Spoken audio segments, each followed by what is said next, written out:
ఉదయం నుంచి ముఖ్యంగా హుస్సేన్ సాగర్లోనైతే ఖైరతాబాద్ మహాగణపతిని నిమజ్జనం కోసం మిగిలిన విగ్రహాల నిమజ్జనాలను ఆపారు. ఖైరతాబాద్ మహావినాయకుడి నిమజ్జనోత్సవం 2 గంటల తర్వాత పూర్తయింది. ఆ తర్వాత మిగిలిన విగ్రహాలన్నింటిని అనుమతించారు. హుస్సేన్ సాగర్లో పెద్ద ఎత్తున నిమజ్జనోత్సవాలు కొనసాగుతున్నాయి. అలాగే హైదరాబాద్ నగర నలుమూలల ఉన్నటువంటి చెరువులు, కుంటల్లో కూడా ఎక్కడికక్కడ స్థానికంగా నిమజ్జనోత్సవాలు సాగిపోతున్నాయి. దీనికి సంబంధించి నిమజ్జనోత్సవాలు వాటి విశిష్టత, ప్రాధాన్యత గురించి తెలుసుకునేందుకు మనతో పాటు ప్రముఖ ఆధ్యాత్మికవేత్త రామకృష్ణమూర్తి గారు ఉన్నారు. రామకృష్ణమూర్తి గారు నమస్కారం అండి. గం గణపతయే నమః. రామకృష్ణమూర్తి గారిని అడిగి దీనికి సంబంధించిన విశేషాలు తెలుసుకుందాం. రామకృష్ణమూర్తి గారు, ఇప్పుడు ఉదయం నుంచి నిమజ్జనోత్సవాలు ఘనంగా జరుగుతున్నాయి. ఈరోజు మనం ఎన్ని రకాల వినాయక మూర్తుల్ని చూసాం, దాని విశిష్టత ఏంటి, ఎలా సాగుతుంది నిమజ్జనోత్సవం హైదరాబాద్లో? అద్భుతంగా కనుల పండుగగా ప్రతివారి జీవనం ధన్యమయ్యే విధంగా గణేష నిమజ్జన మహోత్సవం జరుగుతోంది. ఇన్ని లక్షల విగ్రహాలు ఈరోజు నిమజ్జనం జరుగుతున్నాయి అంటే దాని వెనకాల భాగ్యనగర ఉత్సవ నిర్వాహక కమిటీ అహరహము చేసిన కృషి కనపడుతూ ఉంది. అందరితో సమన్వయపరిచి ఆ విగ్రహాలను నిమజ్జనం చేసే విధి విధానాలకు రూపకల్పన చేసి ఎక్కడ ఎవరు నిమజ్జనం చేస్తే శ్రేయోదాయకంగా ఉంటుందో, సమాజంలోని అందరికీ ఆనందాన్ని ఆహ్లాదాన్ని కలిగిస్తుందో తెలుసుకొని ఆ ఏర్పాట్లను చేశారు. ఇలాంటి అద్భుతమైన మహోత్సవం ప్రపంచంలో మరెక్కడా ఉండదు అంటే అతిశయోక్తి కాదు. ఇన్ని లక్షల మంది ఒకే భగవతత్వాన్ని ఆధారంగా చేసుకొని దానివల్ల వచ్చే ప్రయోజనాన్ని గుర్తించి, ఉపాసించి, ధ్యానించి, ఉపవసించి ఆ ఆనందాన్ని అందుకోవాలన్న సంకల్పంతో ఈరోజు ఈ ఉత్సవానికి పతాకమైనటువంటి నిమజ్జనోత్సవంలో పాల్గొంటూ ఉన్నారు. ప్రతి వినాయక విగ్రహం వెనకాల ఒక అద్భుతమైన మంత్రశక్తి ఉంటుంది. ఇన్ని రకాలైనటువంటి గణేష మూర్తులను మనం ఆరాధన చేస్తున్నాము అంటే దేవత అంటే మంత్రానికి ఇచ్చిన రూపం. ఇన్ని మంత్రాలతో ఇన్ని దేవతామూర్తులను ఆరాధించే అవకాశం గణేశునికి మాత్రమే ప్రత్యేకం. 33 గణేష అవతారాలు ఉన్నాయి, 33 మంత్రాలు ఉన్నాయి. బాలగణపతి, ధ్వజ గణపతి, శక్తి గణపతి, విజయ గణపతి, లక్ష్మీ గణపతి, రుణ విమోచనం గణపతి, ధ్వజ గణపతి. ఇలా ఒక్కొక్క మూర్తికి ఒక్కొక్క ధ్యాన శ్లోకము, ఒక మంత్రము, ఒక నైవేద్యం, ఇలా ఆగమశాస్త్రం, మంత్రశాస్త్రము తెలియజేసింది. వాటిని తెలుసుకొని ఆరాధిస్తూ ఆచరిస్తూ ఆనందాన్ని అందుకునే క్రమాన్ని ఈరోజు ప్రత్యక్షంగా మనం చూడగలుగుతున్నాం. అది మన పూర్వజన్మ సుకృతం. అలా వాటిని చూస్తూ తద్వారా మన జీవిత లక్ష్యాన్ని తెలుసుకుంటూ మన జీవన పథం శ్రేయోపథంలో ముందుకు సాగాలన్న సంకల్పంతో అందరూ కలిసి చేస్తున్న అద్భుతమైన మహోత్సవమే ఈ గణేష నిమజ్జన ఉత్సవం. మూర్తి గారు, ఇప్పుడు ప్రతి సంవత్సరం మనం మహానగరంలో వినాయక నిమజ్జనోత్సవాలు చూస్తుంటాం. నవరాత్రుల పాటు పూజలు, పునస్కారాలు ఇవన్నీ చూస్తుంటాం. అయితే ఖైరతాబాద్ గణేశుడు అనేది చాలా ప్రత్యేకత సంతరించుకుంటాయి. తరాలు కొనసాగుతున్నాయి, కానీ ఆ వినాయకుడి యొక్క ప్రాధాన్యత కానీ విశిష్టత కానీ ఇంకా పెరుగుతుందే తప్ప ఏమాత్రం అటు ఇటు అవ్వడం లేదు. భక్తులు ఎందుకు ఖైరతాబాద్ వినాయకుడిని అంత విశిష్టంగా పూజిస్తున్నారు? అక్కడ ప్రత్యేకత ఏంటి? 1954వ సంవత్సరంలో ఒక్క అడుగు వినాయకుడితో ఆ వినాయక ఉత్సవం ప్రారంభమైంది. నిష్ఠగా వినాయకుడిని ఏ విధంగా ఆరాధిస్తే ఎలాంటి ఫలితం కలుగుతుందో తెలుసుకొని దాన్ని ప్రతి సంవత్సరం ఒక్కొక్క అడుగు చొప్పున పెంచుకుంటూ మంత్రశాస్త్రంలో చెప్పిన విధి విధానాలన్నింటినీ తెలుసుకొని మరి ఆచరిస్తున్నారు. కనుకనే ఆ దైవీ శక్తి అక్కడ ఆవిష్కరింపబడింది. ఈ సంవత్సరం విశ్వశాంతి మహాశక్తి గణపతిని వారు ఆవిష్కరించారు. బ్రహ్మ విష్ణు మహేశ్వరులను 3 ముఖాలుగా ఆవిష్కరించి లక్ష్మీ సవిత హయగ్రీవుణ్ణి ఒక పక్కన, జగన్నాథ ఆలయంలో ఉన్న కృష్ణుణ్ణి, సుభద్రను, బలరాముణ్ణి ఒక పక్క, బాలాత్రిపుర సుందరిని ఒక పక్క, ఆ గ్రామదేవత అయిన గజ్జలమ్మను ఒక పక్క ఉంచి అద్భుతమైనటువంటి విశ్వశాంతి యజ్ఞానికి శ్రీకారం చుట్టారు. ఈరోజు ప్రపంచంలో, దేశంలో ఉన్న విపత్కర పరిస్థితులకు అనుగుణంగా నవరాత్రి ఉత్సవాలలో ఏ విధంగానైతే అవతారాలను మార్చి చండీ అవతారము, కాత్యాయని అవతారాన్ని విజయవాడలోని కనకదుర్గ ఆలయంలో ప్రతిష్ఠిస్తున్నారో అలానే ఈరోజు ప్రజలందరికీ శాంతి చేకూరాలి, పెరుగుతున్న విశృంఖలమైన భావాలకు అడ్డుకట్ట వేయాలి, ఏదైతే దేశ ప్రజలకు ప్రపంచ శాంతికి అవరోధం కలిగిస్తూ ఉందో దానిని అరికట్టాలి, దానికి అవసరమైన దైవీ శక్తిని ఆవాహన చేయాలన్న సత్సంకల్పంతో 69 అడుగుల అద్భుతమైనటువంటి మూర్తిని ఆవిష్కరించి దాన్ని ఆరాధించటం వల్ల ప్రయోజనం ప్రపంచ శాంతి, జనులు సుఖంగా సంతోషంతో సుభిక్షంగా జీవించాలన్న ఆలోచనతో ఏర్పాటు చేయబడినటువంటి అద్భుతమైనటువంటి దైవీ శక్తి ఆవిష్కరణయే ఆ ఖైరతాబాదులో ఏర్పాటు చేయబడ్డటువంటి ఆ మహాశక్తి గణపతి. దాన్ని ఆరాధిస్తూ ప్రజలంతా ఆనందించి కొంచెంసేపు క్రితమే దానిని నిమజ్జనం చేసి అద్భుతమైనటువంటి ఆనందానికి శ్రీకారం చుట్టారు. ఆ వినాయక స్వరూపాన్ని హృదయంలో స్థిరంగా నిలుపుకొని అందరూ ఆనందోత్సవాలతో ఉండాలన్నదే మనందరి ఆకాంక్ష. మూర్తి గారు, అలాగే ఈ భాగ్యనగరం మహానగరం అనగానే వినాయక నిమజ్జనోత్సవాలు, వినాయక పూజలతో పాటు మరొక ముఖ్యమైన ఘట్టం వినాయకుడి లడ్డూ వేలం. ఈ లడ్డూ వేలం అనేది ఏటికేడు పెరుగుతోంది. అలాగే పెద్ద ఎత్తున భక్తులు కూడా ఉత్సాహంగా పోటీపడి మరీ లడ్డూను దక్కించుకోవడానికి చాలా ఉత్సాహం చూపిస్తూ ఉంటారు. అసలు లడ్డూ వేలం అనేది 9 రోజుల పాటు వినాయకుడి చేతిలో పెట్టి పూజించిన ఈ లడ్డూని చివరి రోజు ఎందుకు వేలం వేస్తారు? ఆ వేలం యొక్క విశిష్టత ఏంటి? ఆ ప్రసాదాన్ని ఇలా వేలం వేయడం ద్వారా, దానికి తీసుకోవడం ద్వారా వాళ్ళకి ఎలాంటి మేలు జరుగుతుంది? దాని ప్రాధాన్యత ఏంటి? 1994 సంవత్సరంలో ఆ బాలాపూర్ వినాయకుడి యొక్క లడ్డూను ఒక రైతు 450 రూపాయలకు కొన్నాడు. ఈరోజు అది 35 లక్షల రూపాయలకు భక్తులు కైవసం చేసుకున్నారు. దినదిన ప్రవర్ధమానమవుతున్న గణేశ మాహాత్యాన్ని ప్రకటించే నిలువెత్తు నిదర్శనమే బాలాపూర్ లడ్డూలోని ఆంతర్యం. 450 రూపాయలకు తన సొంతం చేసుకున్న ఆ లడ్డూను ఆయన కూర్చొని తినలేదు, దాన్ని అందరికీ పంచాడు. తర్వాత పొలంలో ఆ ప్రసాదాన్ని దైవీ సమర్పణ చేశాడు. తత్కారణంగా ద్విగుణీకృతమైన పంట అతని చేతికి వచ్చింది. అందుకే మరు సంవత్సరం దాన్ని 4500కు కొన్నాడు. ఈ విషయాన్ని గుర్తించిన వారంతా అద్భుతమైన ఆ శక్తిని సొంతం చేసుకొని తమతో పాటు సమాజం కూడా సుభిక్షంగా ఉండాలన్న ఆనందంతో ఆ ప్రసాదాన్ని ముదాకరాత్మోదకం సదా విముక్తి సాధకం కళావతంసకం విలాసిలోకరక్షకం అని గణేశ పంచరత్న స్తోత్రంలో ఆదిశంకరులు తెలియజేసిన సత్యాన్ని గ్రహించి ఎవరైతే ఈ గణేశ పంచరత్న స్తోత్రాన్ని ప్రతినిత్యము పారాయణ చేస్తారో వారి కోరికలన్నీ నెరవేరి అభిష్టాలు సిద్ధించి ఆనందం వారి సొంతమవుతుందని తెలుసుకున్న నేపథ్యంలో ఆ గణేశ మహాత్యం ప్రతి సంవత్సరము పెరుగుతూ కైవసం చేసుకున్నటువంటి ఆ స్వామి ప్రసాదాన్ని అందరికీ పంచుతూ తద్వారా సమాజ శ్రేయస్సుకు, వ్యక్తిత్వ వికాసానికి, వ్యక్తి శ్రేయస్సుకు దర్పణంగా నిలిచింది. పంచుకు తినడం భారతీయత, ఉంచుకు తినటం ఆసురీ లక్షణం. అద్భుతమైన భారతీయతను ప్రకటించేటువంటి నిదర్శనమే బాలాపూర్ లడ్డు యొక్క అద్భుతమైన మాహాత్యం. అలాగే మూర్తి గారు, మనం ఇక్కడ లైవ్లో చూస్తుంటే చాలామంది వందల వేలాది విగ్రహాలు తరలిపోతున్నాయి నిమజ్జనానికి. ఇప్పుడు ఇక్కడ కనిపిస్తున్న మూర్తి, ఈ విగ్రహం యొక్క విశిష్టత ఏంటి? ఇలాంటి రూపంలో ఏర్పాటు చేయడం, భక్తులు ఇలా కొలవడం ద్వారా వివిధ రూపాల్లో ఏర్పాటు చేస్తుంటారు. ఈ మూర్తి విశిష్టతలు ఏంటి అసలు? పెద్ద చెవులు, చిన్న నోరు. ఇక్కడ పెద్ద చెవులు అనేది వినుమని చెబుతోంది. ఏ సమస్య పరిష్కారానికైనా మొట్టమొదట ఆ సమస్యను పూర్తిగా అవగాహన చేసుకోవాలి.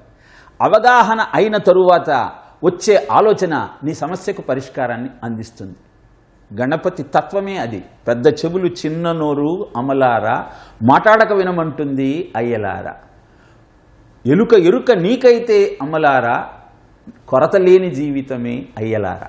ఇలా ఎలుక ఆశకు చిహ్నం, పెద్ద చెవులు వినమని చెబుతూ నీకు శ్రవణం కీర్తనం విష్ణోహో అన్న నవవిధ భక్తులలో మొట్టమొదటైన శ్రవణం గురించి తెలియజేస్తూ కలియుగంలో కలౌ శ్రవణాన్ముక్తి అని, వింటే చాలు నీ జీవిత సత్యాన్ని నువ్వు గుర్తించి నీ అద్భుతమైన జీవనానికి నువ్వు సోపానాలు నిర్మించుకోగలుగుతావన్న సత్యాన్ని ఆ గణపతి మూర్తి ద్వారా మనకు తెలియజేస్తూ ఉన్నారు. మూర్తి గారు, అలాగే మరే దేవుడికి లేని విధంగా వినాయక చవితి సందర్భంగా వాడవాడల వీధి వీధిన విగ్రహాలు ఏర్పాటు చేస్తూ ఉంటారు. అలాగే 9 రోజుల పాటు పూజించి ఆ తర్వాత నిమజ్జనాలు చేస్తూ ఉంటారు. వేరే ఏ దేవుడికి ఇలా నిమజ్జనాలు చేయడం అనేది ఉండదు. ఎందుకు 9 రోజుల పాటు పూజించి ఆ తర్వాత వినాయకుడిని గంగలో నిమజ్జనం చేస్తారు? దాని విశిష్టత ఏంటి? అలా చేయడం ద్వారా భక్తులకి ఏ విధమైన మంచి జరుగుతుంది? నిజానికి గణపతి నిమజ్జన మహోత్సవం అనేది ఆధ్యాత్మిక, సామాజిక, లౌకికమైనటువంటి తత్వాన్ని మనకు అందజేసే ఒక అద్భుతమైన విజ్ఞానం.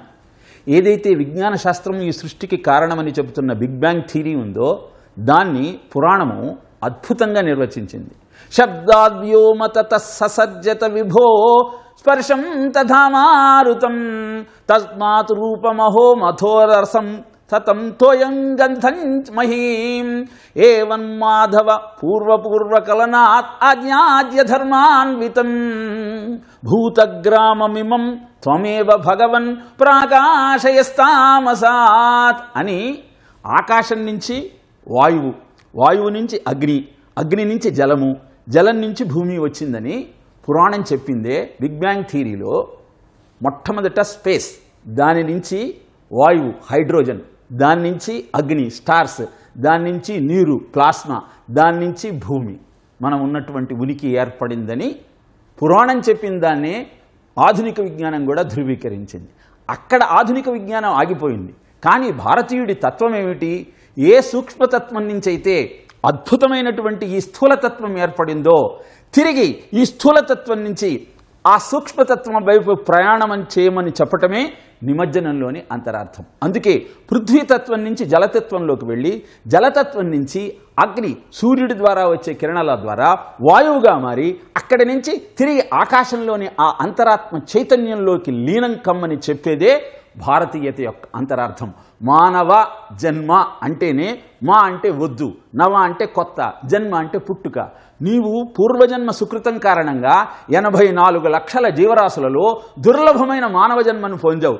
మళ్ళీ మాతృగర్భంలో ప్రవేశించేటువంటి ఆ కష్టం రాకుండా తిరిగి ఈ పృథ్వీతత్వం నుంచి జలతత్వంలోకి ప్రవేశించి, అక్కడి నుంచి అగ్ని, అక్కడి నుంచి వాయువు, అక్కడి నుంచి ఆకాశతత్వంలో, అక్కడి నుంచి పరమాత్మ సాయుధ్యానికి చేరమని తెలియజేసే అద్భుతమైనటువంటి విజ్ఞానమే ఈనాడు మనం నిర్వహిస్తున్న నిమజ్జనోత్సవం. ఇది ఆధ్యాత్మిక తత్వం అయితే, లౌకికంగా వర్షాకాలంలో చెరువులలో ఉన్న మట్టితో, బంకమట్టి, దాంతో విగ్రహాన్ని చేసి భాద్రీమాసే శితే పక్షే చతుర్థ్యాం భక్తిమాన్ నరః కృత్వా మహీం మహీం మూర్తిం గణేశస్య చతుర్భుజ అని గణేశ పురాణం చెప్పింది. ఆ బంకమట్టితో ఆ స్వామి యొక్క విగ్రహాన్ని చేసి చతుర్భుజాలతో ఉన్న ఆ స్వామిని 21 పత్రాన్ని పూజయామి, 21 పత్రులతో పూజించగలిగితే తిరిగి ఈ అద్భుతమైన ఆ స్వామి విగ్రహాన్ని పత్రితో సహా ఆ నీటిలో నిమజ్జనం చేస్తే వర్షాకాలంలో వచ్చేటువంటి నీటిలో ఉన్న దోషాలన్నీ ప్రక్షాళనమయ్యి మనిషి జీవనానికి అత్యంత అవసరమైన నీటిని జీవనము అంటారు. ఆ జీవనాన్ని నువ్వు సేవించి ఆరోగ్యం ఉండటానికి అవసరమైనటువంటి ప్రణాళికయే ఈ నిమజ్జన మహోత్సవం. కనుక అత్యంత అద్భుతమైన ఆరోగ్యప్రదాయమైన ఆయుర్వృద్ధకమైనటువంటి ఈ గణేష నిమజ్జన మహోత్సవంలోని ఆంతర్యాన్ని గుర్తించి అందరము అలా మట్టి వినాయకుళ్లతో ఆ స్వామిని అర్చించగలిగితే ఇహము పరము రెండూ మన సొంతమవుతాయి. తెలుసుకుందాం, ఆచరిద్దాం, ఆనందాన్ని అందుకునే ప్రయత్నం చేద్దాం.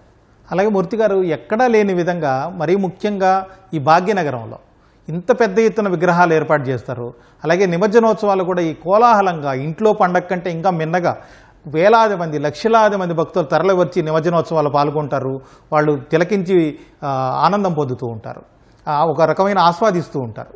ఇంత ఆధ్యాత్మికతను పెంచడంతో పాటు ఇంకా ఈ నిమజ్జనోత్సవాల యొక్క విశిష్టత ఏంటి? భక్తులు ఇంత పెద్ద ఎత్తున ప్రత్యేకంగా ఈ నిమజ్జనోత్సవాలు పాల్గొనడానికి కారణాలేంటి? अनेकता में ऐक्य मंत्र को जन जन फिर अपनाता है, धीरे धीरे देश हमारा आगे बढ़ता जाता है. భిన్నత్వంలో ఏకత్వం అనేది భారతదేశం యొక్క ప్రత్యేకత. ఎన్నో కులాలు, మతాలు, జీవన విధానాలు, భాషలు ఉండవచ్చు, కానీ అందరిలో ఉన్నది ఆ గణేశుని పట్ల అపరిమితమైన భక్తి. అది మనకు ఒక సూత్రంలాగా, సూత్రే మన గణాయివ అని కృష్ణుడు చెప్పినట్టు అందరినీ కలిపి ఉంచే సూత్రమే ఈ గణేశుని యొక్క భక్తి. ఇలా ఆ భక్తి అనే సూత్రాన్ని ఆధారంగా చేసుకొని అనేక భిన్నమైన భాషలు, ఆచారాలు, వ్యవహారాలు ఉన్నా అందరం కలిసి ఉండాలన్న ఆలోచనతో బాలగంగాధర్ తిలక్ అలనాటి సమాజంలోని జాతీయ సమైక్యతను పెంపొందించాలన్న ఉద్దేశంతో ఏర్పాటు చేసిన ఈ మహోత్సవము నిజానికి పురాణాలలో కూడా చెప్పబడింది. నవాన్ రాతి ఇది నవరాత్రి అని, రాతి సుఖం ఇది రాత్రి అని, సుఖాన్ని అందించేది రాత్రి అని, నవాన్ రాతి అంటే కొత్త దేహాన్ని అందించేది కనుక నవరాత్రి అని తెలియజేయబడింది. ఇలా 9 రోజులలో ఆ స్వామిని అర్చించి దేహాన్ని శక్తి సంధానే శరీర ఉత్పత్తి అని చెబుతుంది శివసూత్రం. అలా మన దేహానికి ఈ వర్షాకాలంలో వచ్చేటువంటి అనేక సమస్యల నుంచి పరిష్కారం లభించటం కోసం అద్భుతమైన గణేశ ఆరాధన ప్రతిపాదిక కావాలి, మనకు మార్గదర్శకం చేయాలనే ఉద్దేశంతో ఋషులు మనకు అందించిన అద్భుతమైన విజ్ఞానమే ఈ నవరాత్రుల్లో ఇంత కోలాహలంగా, ఇంత అద్భుతంగా ఈ ఉత్సవాన్ని జరుపుకునేటువంటి ప్రక్రియ. పెద్ద పెద్ద విగ్రహాలంటారా, అది మీ వినోదానికి మీరు ఏర్పాటు చేసుకునేటువంటి కార్యకలాపాలకి ఆధారమవుతోంది తప్పితే శాస్త్ర ప్రమాణం అనుసరించి 9 అంగుళాల కంటే ఎక్కువ ప్రమాణం ఉన్నటువంటి విగ్రహాన్ని ఉపాసన చేయటం అంత ఉచితం కాదని చెబుతోంది ఆగమశాస్త్రం. కారణం, కొండంత దేవుడికి కొండంత పత్రి ఇవ్వటం కష్టం కనుక పెద్ద ప్రమాణంలో ఉన్న విగ్రహాన్ని మనం ఆ మంటపంలో ఉంచినప్పుడు అంత నిష్ఠగా ఉండాలి, అంత పూజ చేయాలి. అలా చేయగలిగితే అద్భుతమే. కనుక శాస్త్రీయమైన ఈ విషయాన్ని గుర్తెరిగి అందరం కలిసి ఆచరిస్తున్న ఈ అద్భుతమైన దైవీ శక్తి ఆవాహన కార్యక్రమం సమాజంలో శాంతిని, సుఖాన్ని, ఆరోగ్యాన్ని, అభివృద్ధిని అందచెయ్యాలన్న సంకల్పంతో అందరం కలిసి జరుపుకుంటున్న మహోత్సవమే ఈ గణేశ నిమజ్జన ఉత్సవం. మూర్తి గారు, అలాగే ఈ హైదరాబాద్లో ఈ స్థాయిలో నిమజ్జనోత్సవాలు కానీ వినాయక వేడుకలు కానీ జరుగుతుంటాయి. హైదరాబాద్ కాకుండా భారతదేశంలో ఇంకెక్కడైనా ఈ స్థాయిలో జరుగుతున్నాయా? హైదరాబాదే ఎందుకు ఇంత ప్రత్యేకత సంతరించుకుంది వినాయకుడి మండప ఏర్పాట్లు కానీ నిమజ్జనోత్సవాలకు సంబంధించి? మొట్టమొదట బాలగంగాధర్ తిలక్ ఈ ఉత్సవాన్ని మహారాష్ట్రలో ప్రారంభించారు. మనం ఎంత ఘనంగా జరుపుకుంటామో అక్కడ కూడా కొన్ని లక్షల వినాయకులను నిమజ్జనం చేస్తూ ఉంటారు. అక్టోబర్ 5 నుంచి ప్రారంభించి వారు ఇవాళ కూడా ఆ నిమజ్జన ఉత్సవాన్ని కొనసాగిస్తూ ఉన్నారు. నిజానికి ఇలా వేల మంది విగ్రహాలను ఆరాధించి నిమజ్జనం చేసే ప్రక్రియ కేవలం భారతదేశంలో తప్పితే ఇంకెక్కడా కనపడదు. ఇలా విదేశాలలో ఉన్న భారతీయులు ఈ ఉత్సవాన్ని జరుపుకుంటున్నారు. ఇలా అద్భుతమైన ఆనందాన్ని అందుకుంటున్నారు.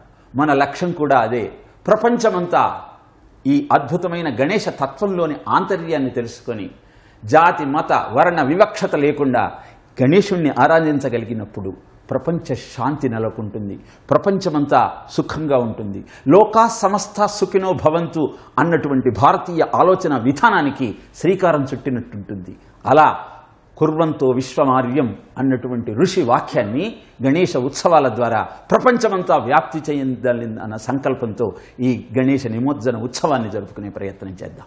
ధన్యవాదాలు మూర్తి గారు. ఇప్పుడు దాకా చూసాం ప్రముఖ ఆధ్యాత్మికవేత్త రామకృష్ణమూర్తి గారు వినాయకుడి విశిష్టత, అలాగే 9 రోజుల పాటు పూజలు చేయడం, అలాగే నిమజ్జనాలు చేయడం, దానివల్ల ప్రజలకు, ఈ లోకానికి, సమాజానికి జరిగేటువంటి మేలును, దాని యొక్క విశిష్టతను, గొప్పతనాన్ని వివరించారు.